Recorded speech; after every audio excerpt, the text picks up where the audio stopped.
Good day, Crime Talk aficionados. My name is Scott Reich, and this is Crime Talk. Thanks for watching. First on the docket, is Brian Laundrie's family cooperating? Second, NGRI, not guilty by reason of insanity, a quick case study. Then we have Alex Murdaugh, a man whose life is crumbling. You find out who your friends are when you're charged. Well, and it's certainly not going to be the people that you stole from. R. Kelly, well, the jury is out. The story of Sheridan, Wahl, and then finally our dumb criminal contestant of the day. Let's talk about it.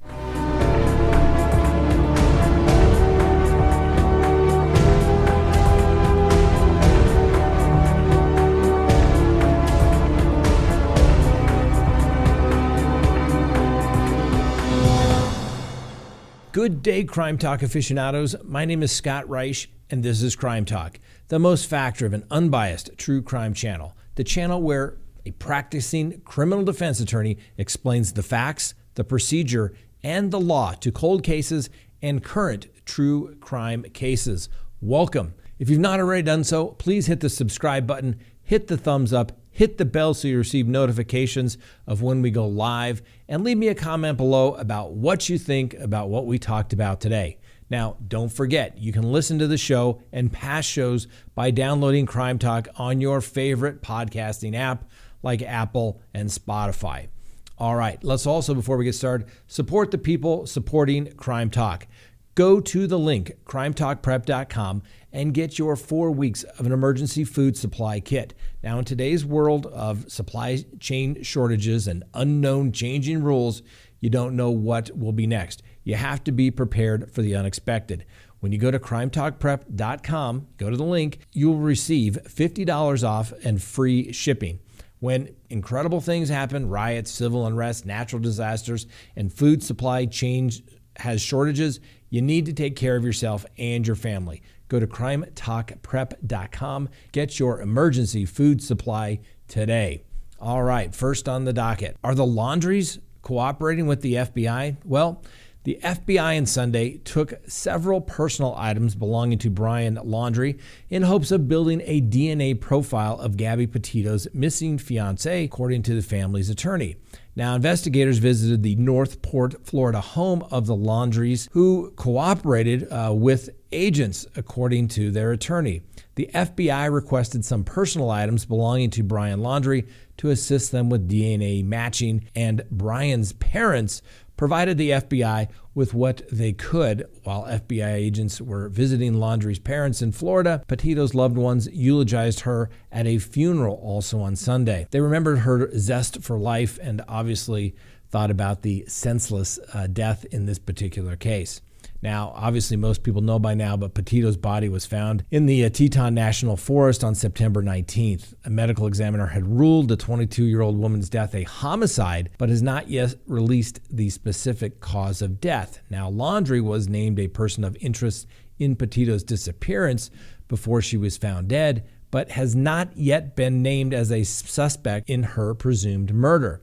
Last week, the FBI issued an arrest warrant for Laundrie on suspicion that he accessed another identified person's financial account in late August and early September. Now, the family could have not cooperated in this particular case. They could have simply said, get a warrant. Is this truly cooperation, or maybe they figure it just doesn't matter because they are quite comfortable knowing that he got a significant head start on the authorities. Now, given the harsh conditions in the area where the authorities believe that Laundrie may be, it would appear unlikely that he could have survived there for any length of time. Now, my personal opinion is that unless he's hurt himself, which I don't think he did, I believe he is in a warm climate hanging low. Additionally, the warrant for the use of the credit cards is almost insignificant compared to the murder charge that has not yet been filed. There must be some issue that is not making it obvious that Brian Laundrie was responsible for the death of Gabby Petito. Now, the police just can't. One would think that if the FBI was able to locate the body and the coroner has announced that the cause of death was homicide, that they should be able to get an arrest warrant for Brian Laundrie by this point. There must be some issue there. Perhaps it's because they're waiting on the autopsy results. We just don't know the manner of death. As it relates to the DNA profile that is being requested or created by the FBI, they would need that DNA profile to compare it to other DNA that was possibly found at the crime scene. Now, since Gabby and Brian were engaged, it wouldn't necessarily be surprising if his DNA was found there, since they'd been living together for several months in the van. We're just going to have to wait and see. This case gets a little more bizarre as time goes on. And as you may have seen, Dog the bounty hunter has shown up and offered his assistance. Unfortunately, it looks like the circus is beginning to arrive in town. I understand he has made a lot of money over the years and has a following, but in this particular case, I think he should just leave it to the FBI. Let me know what you think. Now, the police officers that handled this case in Utah just can't get a break. Recently released police audio recordings reveal that officers knew of the prior domestic violence allegation before pulling over Brian Laundrie and Gabby Petito in the days before the vlogger disappeared.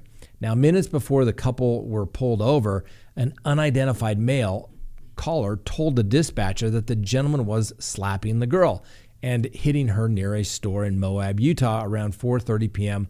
on August 12th. About 15 minutes later, the Moab Police Department would pull over the couple in their little white Ford Transit van. The Moab City Police body cam footage appeared to indicate that the deputies may have been unaware of the witnesses' claims or initially believed that actually it was Petito who was the aggressor. Well, now a report was later written by the responding officer and also concluded that no one reported that a male struck the female.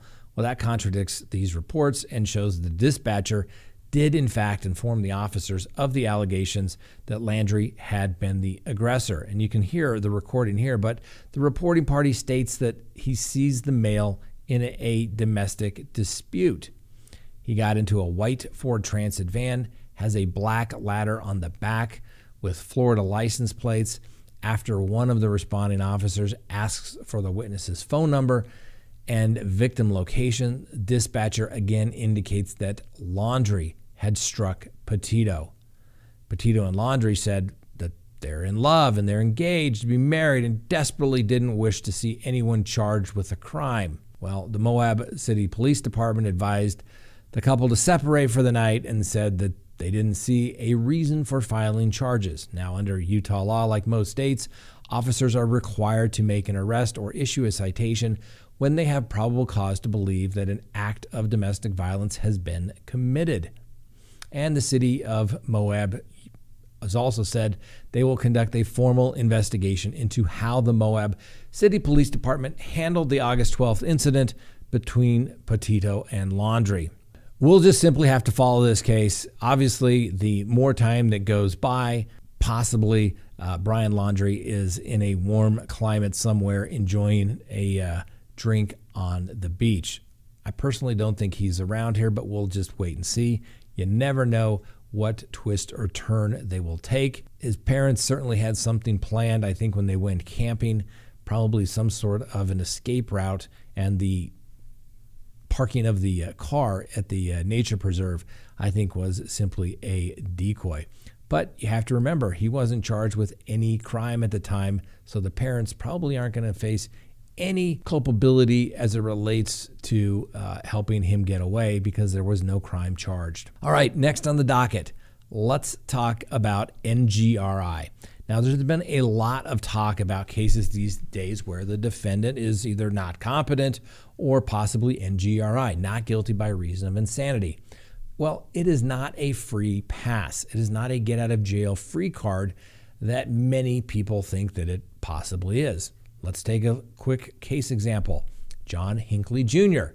Well, the Justice Department reached a deal with John Hinckley Jr., who tried to assassinate President Ronald Reagan in 1981. Now, to some of our viewers, they may not recall this, but I remember, I think I was in 6th grade or something like that. I remember coming home and watching the reruns over and over again of the entire incident. And John Hinckley Jr. is to be free now from the strict conditions of release that he's been living with for years. Now, Hinckley was released from a mental hospital in 2016, and he lived in Williamsburg, Virginia with his mother.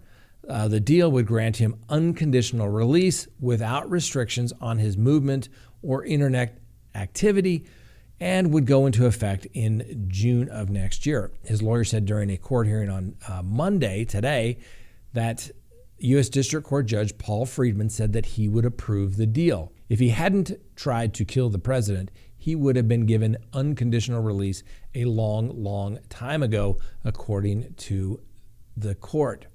Adding that everybody is comfortable now with unconditional release because Hinckley has responded positively over the last decade or so while his freedoms were restored.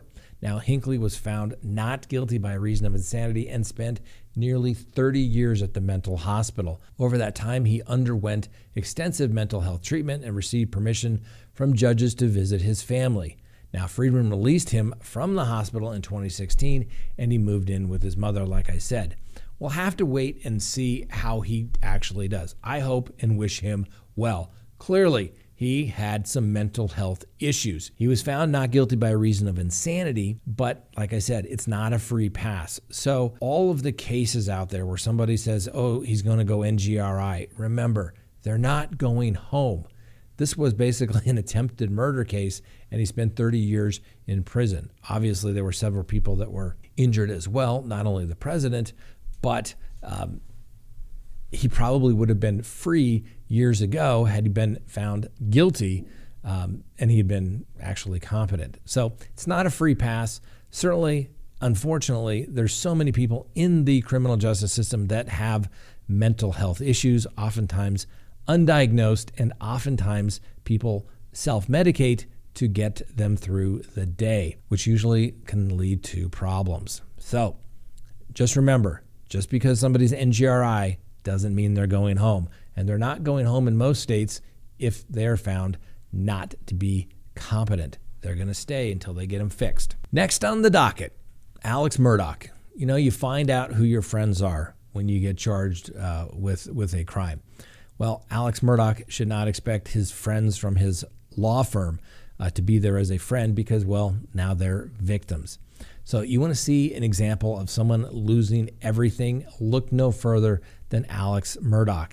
Now, as an attorney, you have to have skills, but you need a good reputation. A reputation of being able to work with other colleagues, be competent, and most importantly, you must have a good reputation and your word has to mean something.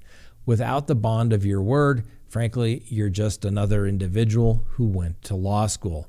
Bottom line. Now, Alex Murdaugh's firm is clearly distancing themselves from Alex Murdaugh. The South Carolina law firm where Murdaugh was recently a partner once again is seeking to distance itself from the disgraced partner. The law firm published a new statement ensuring clients will not lose money due to his alleged misconduct. Now, the website of Peters, Murdaugh, Parker, Ellsroth, and Dietrich, also known as PMPED, a personal injury law firm in Hampton, South Carolina, now opens with a message to their community emphasizing how its lawyers and employees live and work in Hampton, Jasper, Carlton, and Beaufort counties.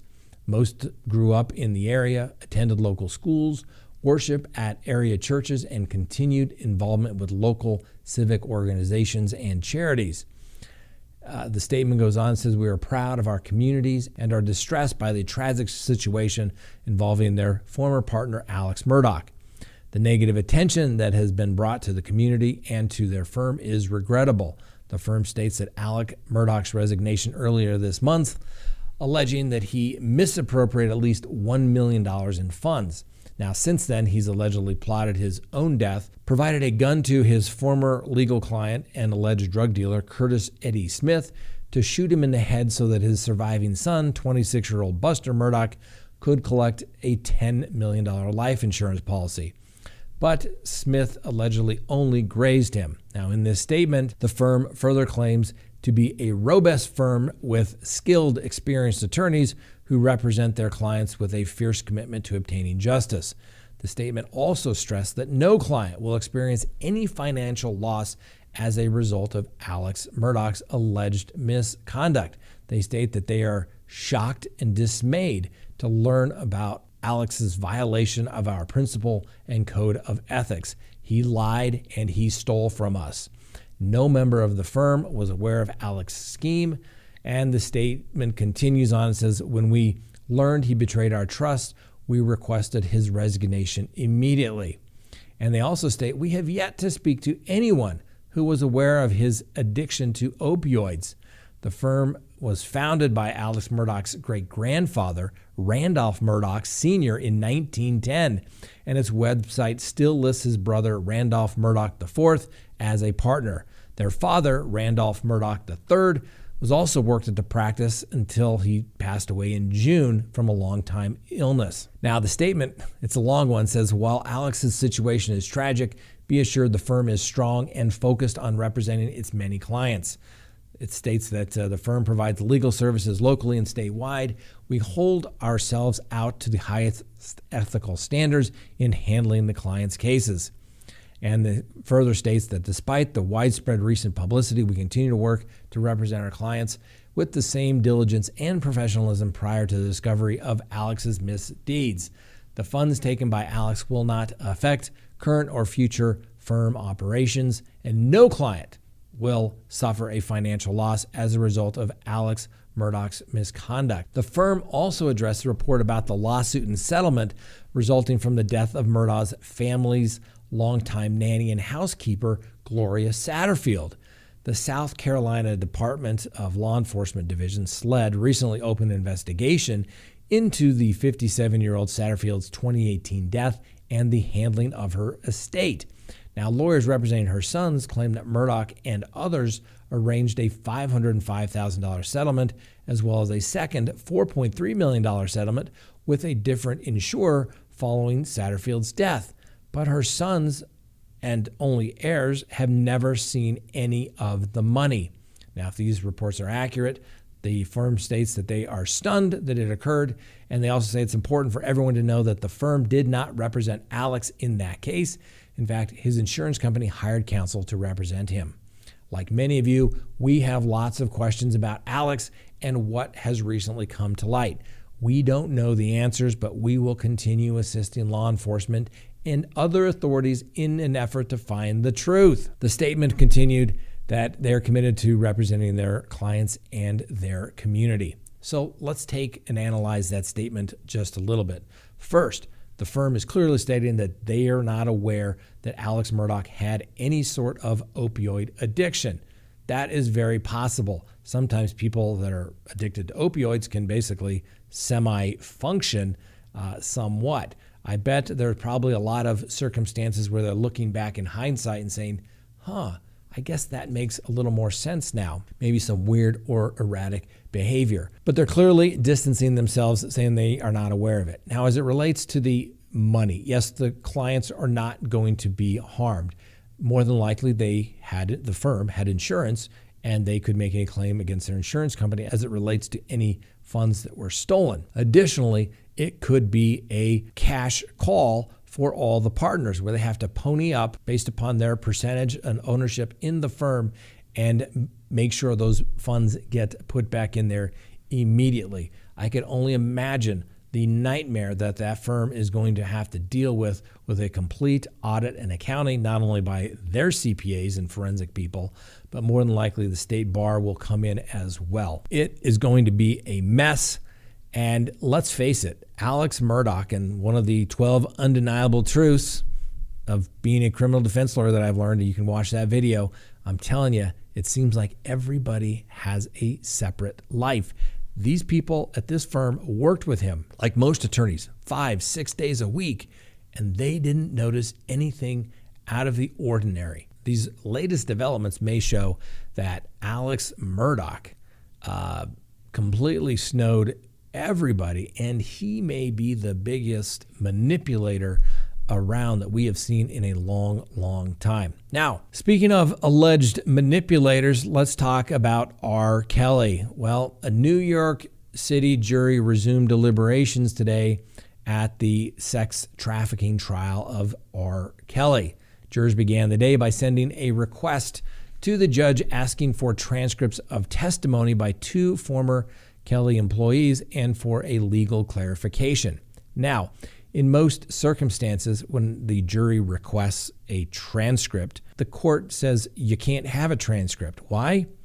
Because it's not prepared yet. Even though the court reporters do real-time court reporting these days, they have to certify the record. It's not going to go back to the jury. So the jury has to rely upon their own recollection and their notes. They have to rely upon the collective memory of everybody, what was said. You don't get a transcript in deliberations. Now, as you may recall, the deliberations in this case began on Friday at the federal courthouse in Brooklyn, and the 7 men and 5 women obviously took the weekend off. They were not sequestered.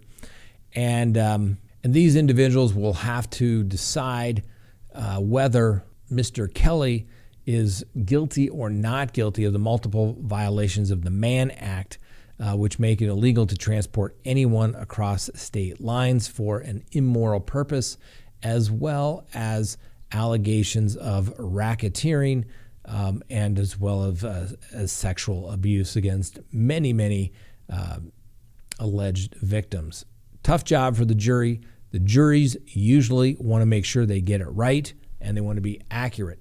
So I would anticipate, although the deliberations are only really getting started, probably need a couple more days. We'll wait and see. Once the jury brings a verdict back, we'll let you know. All right, next on the docket, the story of Sheridan Wahl. Now, as a father of a daughter, stories like this literally just scare the hell out of you, particularly since my daughter traveled to Spain recently with a friend, and I'm glad she made it back safely, but this is the kind of stuff where you have to be careful of your surroundings. So this Florida college student drove to South Carolina to visit her father earlier this month, but she never made it and was later found dead. Now, police thus far have been tight-lipped about the death of 21-year-old Sheridan Wahl, which is now obviously being investigated. On September 19th, Wahl was in Myrtle Beach, South Carolina, on a road trip en route to visit her dad. While in the popular coastal city, Wahl had reportedly tried to rent a scooter, but was refused service because she wasn't wearing shoes. Then in a FaceTime call the same day, Wahl told her mother that she was returning home, but her mother advised her to stay the night to avoid the long drive back to Florida. But Wahl soon stopped communicating with her family, and calls kept going to voicemail, and she did not reach her father's residence. Well, the following day, September 21st, Sheridan Wahl's body was found in Pamlico, South Carolina, which is about 52 miles northwest of Myrtle Beach.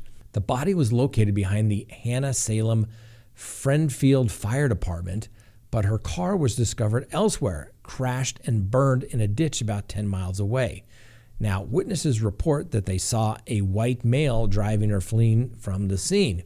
Now, the cause of death has not been released publicly, but please, ladies and gentlemen, be aware of your surroundings. Be careful. I'm telling you, there are bad people out there that I don't get it. Why would somebody want to meet with this nice young lady and then decide that they need to kill her? It makes no sense, but there's a dangerous world out there, ladies and gentlemen. You must protect yourself. All right, let's take a quick recess before we get to the dumb criminal contestant of the day. Please go to CrimeTalkSearch.com, sign up for a background subscription service. You'll be happy you did. If there's anyone out there you were ever curious about what was in their background, now is the time to do it. If you're going to get involved with somebody, now is the time to do it. When you go to CrimeTalkSearch.com, you put in the name, literally millions of public records are searched, and a report is generated. And it's going to give you a report. If they have multiple social media accounts, you're going to find it. If they have multiple phone numbers, multiple email addresses, it's going to be found. And more importantly, you're going to get information regarding criminal history. Hopefully the person you're searching has none whatsoever. But if it's there, it's going to be found. You're going to get everything you'd want to know, whether you're going into business or whether you're going into a personal relationship. You're going to be able to find out the information you want to know. So go to CrimeTalkSearch.com, sign up today. You'll be happy you did. All right, our dumb criminal contestant of the day. We have a double header here for you, ladies and gentlemen.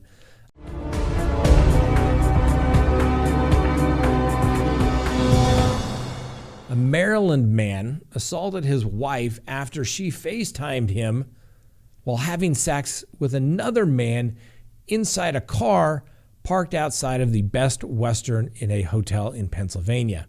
Now, William Atkinson, 34, asked a friend to drive him to a parking lot so that they could confront the victim and her male companion.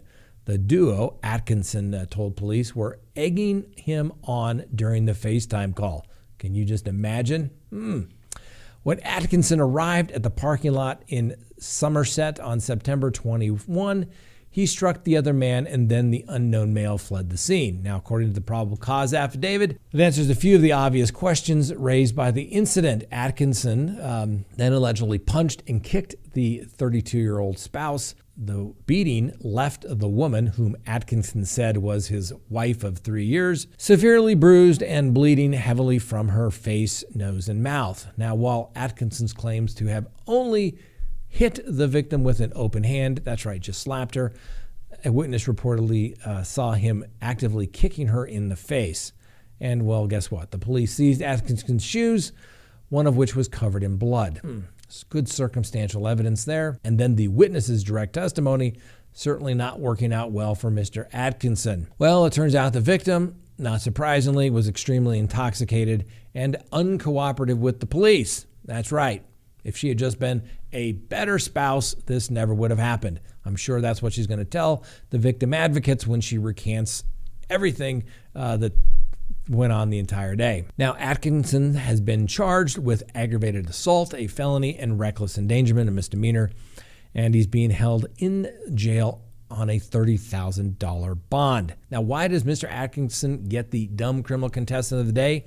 Well, he was getting emotional about this, and I understand it can be an emotional thing when your wife FaceTimes you engaging in sexual relations with someone other than you from a car. I'm sure that was rather upsetting to Mr. Atkinson, but the reality of it is, Mr. Atkinson, if your wife went to that extent to A, have sex with someone other than you, the relationship is probably over. And the fact that she FaceTimed you in the act is also a good indication of the fact that the relationship is over. So, yes, you should have just let it go. I know it's hard in the emotion of the thing, of the moment, but you got to let it go. And guess what? I'm sure she is not worth going to prison over. And that's probably where you're going, Mr. Atkinson. So that is why you are a dumb criminal contestant of the day. And just remember, Mr. Atkinson, no matter how much trouble you have been in, no matter how many felony convictions you have, there is always someone out there for you. You can always find someone like our second dumb criminal contestant of the day, Kayla Blake. That's right. She loves her boyfriend. She's not having sex with other people. No, she loves him so much, she wanted to spend some more time with him. So, because work can be rather inconvenient and you can't spend time with your boyfriend. So what's the logical thing to do? That's right. Exactly what Miss Blake did. Call and report a pipe bomb at your boyfriend's place of employment, so they'll have to close the place down and you'll be able to spend the day together with him. Well, didn't quite work out as Miss Blake has planned, and obviously she's been charged with felony terrorizing. Ms. Blake, that is felony stupid. Now, for our dumb criminal contestant winner from last week, I'll be honest with you, I expected a little more overwhelming response, but the winner was Daniel Schroeder. That's right, he's the 61-year-old who was arrested for calling the police emergency line to let 911 operators know that he was tired. Another high repetitious learner there. He was on probation for the same crime, and he had a 6-month suspended sentence hanging over his head. Now he's committed a new law violation, and he's going to jail. Congratulations, Mr. Schroeder. You were last week's dumb criminal contestant of the week. And don't be surprised when your prize shows up. That's right, a CrimeTalk mug. Congratulations, Mr. Schroeder. You've earned it. Now, just use it to put some coffee in, so maybe it perks you up a little bit. Maybe a little bit of Red Bull. That's what I drink. So you don't have to call 911 and let them know that you're tired and take away those valuable but limited resources for your nonsense. All right, that is all we have for you today. Be careful, be aware of your surroundings, because the world can be a dangerous place. We'll see you next time on Crime Talk. And don't forget to join us tomorrow, 6 p.m. Mountain Time, when we go live.